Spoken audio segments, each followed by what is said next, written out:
Lazo ahora, como todos los miércoles, con el presidente de Consultores Internacionales SC y presidente del capítulo México de la Sociedad Mundial de Futuro. Julio, ¿cómo estás? Buenos días. Muy buenos días, Leonardo. ¿Qué tema llevamos el día de hoy? Pues mira, saliéndose claro de los temas de coyuntura como deben de ser en este momento, ¿no? Sí. Y que gracias a ti vemos con un telescopio la realidad. Porque la realidad es que si te pones en las condiciones actuales, hablar de muchas veces de circunstancias de lo que significa el futuro y especialmente la humanidad, se le pierde a uno la dimensión de los tiempos, ¿no? Pero yo creo que hay que insistir en que en el siglo pasado, por ejemplo, uno de los paradigmas fue el crecimiento demográfico, o sea, era un elemento importante.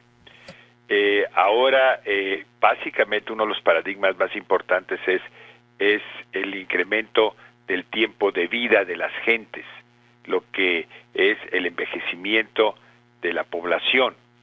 En este sentido, a mí me gustaría tocar, y voy a nombrar un nombre que para mucha gente es absolutamente, digamos, desconocido, que es epigenética. ¿Cómo? Epigenética. Epigenética. Epigenética. Uh-huh. Francamente, pues hay que decir que a poco más de una década desde que se concluyó el proyecto del genoma humano, esto fue en el 2003, del estudio del ADN, particularmente a partir de nuevos desarrollos de otras áreas del saber, como es la nanotecnología, y los factores que inciden en esta, pues se ha convertido en una disciplina con un muy importante potencial para el futuro de la humanidad, y toda vez que todo esto está transformando de manera de cómo se entienden las relaciones del ambiente con nuestro propio mapa genético. Uh-huh. O sea, es una situación muy nueva, y al respecto precisamente la de epigenética es la disciplina que estudia los procesos bioquímicos y mecánicos no genéticos que influyen en las actividades de los genes. Mira. Es decir, es como el ambiente, entendiendo como el medio ambiente, como el entorno en el que viven nuestras células, altera nuestros genes. Y los avances en esta ciencia están siendo principalmente relevantes en las neurociencias y que permiten explicar el origen y padecimientos tales como el cáncer o enfermedades neurodegenerativas como el Alzheimer. Esto me pareció que es muy importante porque incluso la Universidad de Barcelona, para entender esta ciencia, que el ADN es como el abecedario, el cual, para que tenga sentido, pues debe seguir reglas que permiten formar palabras, ¿no? Y este conjunto de reglas son el epigenoma.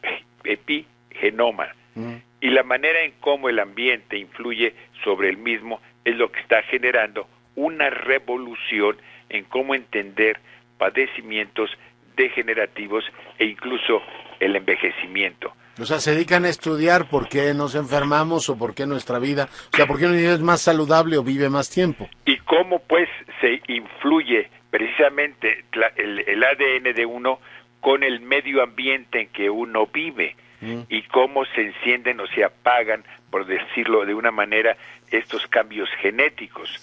Tan es así que, por ejemplo, explica que dos personas que sean exactamente iguales, como ocurre con los gemelos, pues pueden tener diferentes enfermedades, ya que a pesar de tener la misma información genética, pues su organismo responde de forma diferente ante los factores ambientales externos. Mira, interesante. Y esto se debe a los procesos bioquímicos, pues que regulan la actividad de los genes y responden a la influencia de ambiente.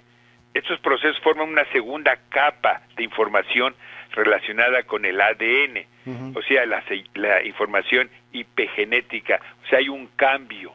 Y esto, ¿cómo se ha avanzado? Pues el mundo avanza mucho por los sistemas de información, por los sistemas de concentración de datos y por las investigaciones que se hacen, ¿no? Y yo creo que terminaría, para que no confundir mucho a la gente, que en la actualidad, digamos, esta disciplina científica pues ha abierto nuevos horizontes en el estudio de la prolongación de la vida. Por ejemplo, el pasado 22 de mayo, o sea, reciente, la Universidad de Tsukuba, en Japón, anunció que realizó de forma exitosa un una investigación donde extrajo líneas celulares de jóvenes menores de 12 años y adultos mayores de 80 para su reprogramación a un estado de célula embrionaria.